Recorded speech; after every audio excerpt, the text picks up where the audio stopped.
piece, of course, is IT, like we've been saying.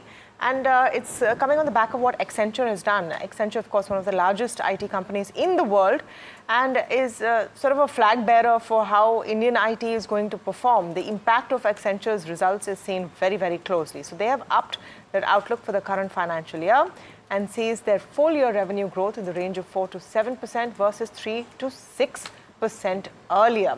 Rucha joins in with more on this. Rucha, what has worked for Accenture, and more importantly, what are the implications for Indian IT?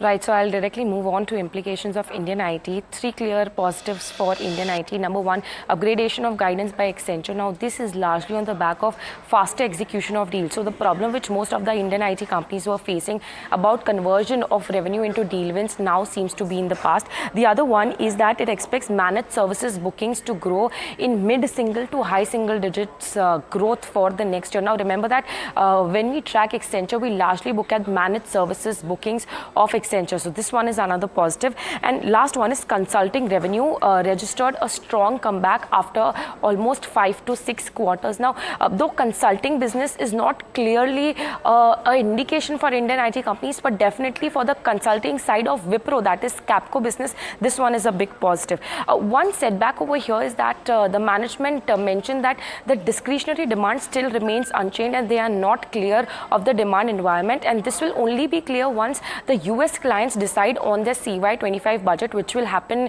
around January and February. Now, TCS will kick off the Indian IT earnings with reporting its numbers on 9th of January. So by then, we'll get a better picture on how clients are looking forward to their CY25 budget. So definitely a positive read-through for Indian IT companies. But on the demand side, we'll wait for TCS to report its results. Yeah, interesting. Rucha, thanks for putting that out. And, twice in this week, we're speaking to Sandeep, but with reason, because this is interesting what Accenture has delivered, what Accenture has said. And it's probably Sandeep, thanks for joining in again. Really appreciate you taking the time out, by the way, and speaking to us. But what did you make of Accenture? Net positive maybe, but or is it a mixed bag? Because it's got... somehow I thought mixed implications, right? That there is some performance, but there is a caution, there is a currency angle attached to it, and there could well be Accenture-specific reasons why this has happened and may not be applicable to the rest of the IT pack. Opinion is mixed out there. How do you think about it? Yeah, hi, good morning, and thanks for having me on the show. So I will just keep apart in two parts. One is the Accenture numbers on their own, so they are definitely slightly better than what was anticipated, and the commentary and guidance upgrade do, feed into the optimism.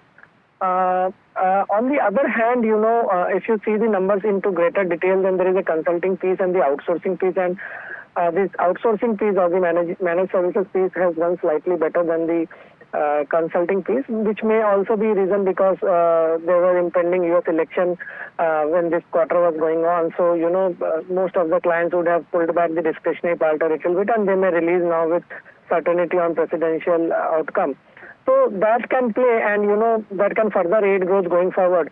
And Accenture, remember, it is always hard to exactly calculate the organic growth because there is an inorganic component, there is a currency deviation and all those things.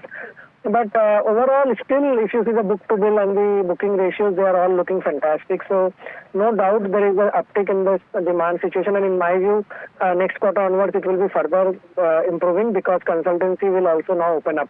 The only challenge is that remember that Indian IT index has moved up by 15% in last 3 months.